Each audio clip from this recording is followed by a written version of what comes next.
Another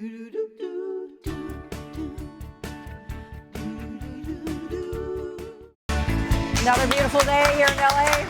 Yeah. But the holidays wouldn't be the same without Hallmark Christmas movies, and our next guest has starred in several of them. And her latest is I'm Not Ready for Christmas, but we're ready to welcome Alicia Witt to our home.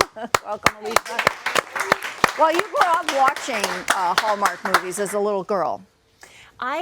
I love Hallmark Christmas movies. Did you ever really think do. you would be in one, though? I mean, just to imagine that must have been unbelievable. You know, the funny thing is, about 3 years ago, I'd never been in a single Christmas movie. And then in 2012, I made not one, not two, but 3 Christmas movies. All for Hallmark? No, one of them for Hallmark. The other 2, I was in a Tyler Perry Medea Christmas and another movie called Snow Globe Christmas. So I made all 3 movies in 1 year, and then I've made a Hallmark Christmas movie every year since then. Well, that's fun. And it's so fun. The most fun you could ever have. I look forward to them. And your character in this finds it more convenient to lie than tell the truth. Well, she's an ad executive.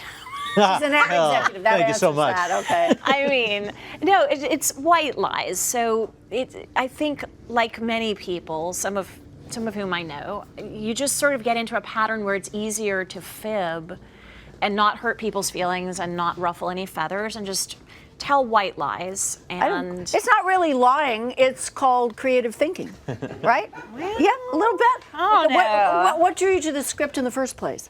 Well, I am someone that absolutely hates lies. You know how I can tell? How? When I asked you if you watched movies as a little girl.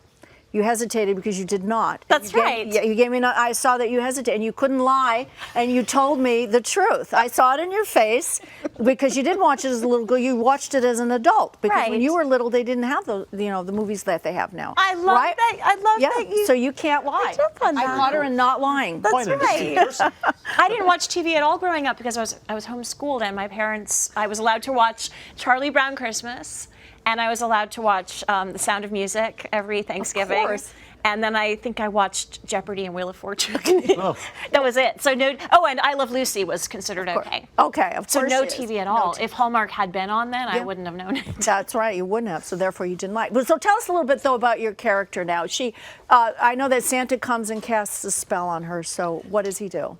Well, my little niece is pretty fed up with the fact that I'm always lying, and it's starting to work its way into my personal life as well. Like I'll make a plan to pick her up and take her ice skating, and then I don't show up and I make some excuse, and she's tired of it. So she asks Santa to please make it impossible for me to tell lies anymore.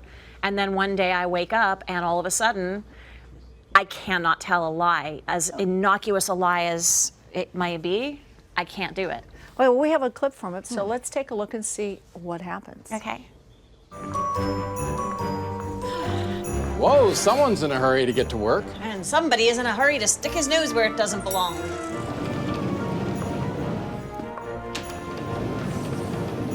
Stress of stealing the Dubois account must be getting to you. Let me know if you need any help. Me asking you for help would be like admitting that you deserve this account as much, if not more, than I do, which you totally do.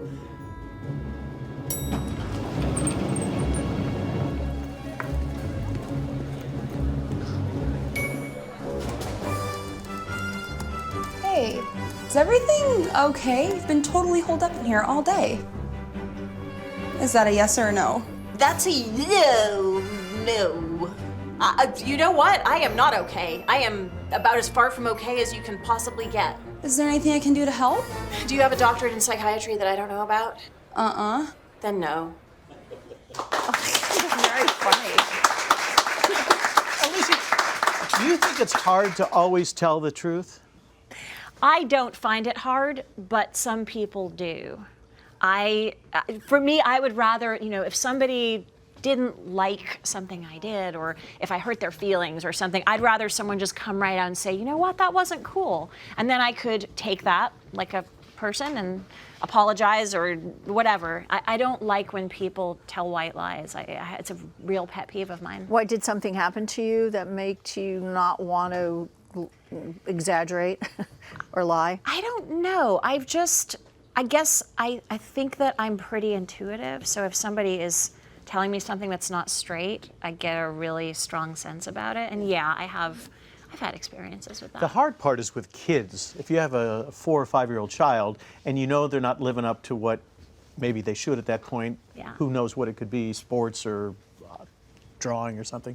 You know, how do you do that? That was, as far as raising kids, I don't know about you, it's brutal. It was hard. Especially when they got to be older and they would ask you personal questions, then it would be hard to be Right. truthful. That's where you have to be creative in Yes. answering them. Yeah, or things like, you know, if you're talking to somebody's kids and let's say you're a vegetarian, which I am, and they're not, you don't want to say things that are going to offend their parents, but at the same time you want to be truthful about why is this your lifestyle choice or that sort of thing. There is a character by the name of Drew, who is played by George Stultz, and he's pretty earnest as well. I mean, talk about his character. Well, the cool thing about his character in this is that he obviously doesn't know about the spell in the beginning, but we start to date, and when we first go out, I kind of blow him off using some random excuse like, oh, I'm too busy for dating right now, but you know. Yeah. And then as we start to like each other, I find myself blurting out these things that normally you wouldn't want to say on a first or second date. Like, you know what, I really had a great time with you and I would love to do this again sometime. Which you're supposed to be all coy and casual, but Yeah, I don't wouldn't like that, yeah. it would be so much nicer if people just came right out and said, I like you, I want to see you again. Okay, well, we're going to put you to the test. Alrighty. Question. Yeah. Is it ever all right to tell a lie? Okay, we're going to ask a question. Like I said, I'll come right out and tell a guy I'm not into. Yeah, no, I don't think you it's rather okay to that? lie, but you know, when it comes to your children and stuff, to protect them, then that creative thinking comes in, where you're not really lying to them. All right. Yeah, So- I don't. but if you I were don't not- like to lie. if you weren't I having a always good get time caught- on a date, you just tell the guy, "See ya"? Yeah, yeah. Bye, Definitely. Bye, Felicia. I'll You're outta say here. something Yeah. like, you know, I feel more of a friend connection, which is, Yeah. if it's true, and if I just don't feel a connection, you, I'll it's be me. like, Yeah, it's better. So we're going to put you to the test. Okay. Here are a couple I'm of ready. questions. I love these. Here's your first one. Would you choose spending Thanksgiving with your family or a starring role in a political thriller with George Clooney? That's an easy one because I have an amazing, supportive mom and dad, and if I told them I got a really kick role, they would say, go do it, we'll celebrate. In fact, this Thanksgiving, my mom's birthday falls on Thanksgiving, and I was going to fly to Massachusetts to spend it with her, or she was going to come to LA, and because it's not convenient for our schedules, she said, you know what, we'll just celebrate it in January, don't worry about it. Oh, that's nice She's of her. lovely. Because she's your mom. Yes. All right. Would you choose the Fountain of Youth or being the spokesperson for a Bill Gates fund animal rights organization funded? Oh, I would do anything for animals, so that's an easy one. All right. And Youth finally, is over. you're a singer, so this is tough. Would you choose opening for U2 on a world peace tour or winning the Lifetime Publishers Clearinghouse sweepstakes? Did you see her eyes light up to the first part? I would have to take the first Yeah, well, your eyes lit up like stars. That's a once in a lifetime experience. Yes.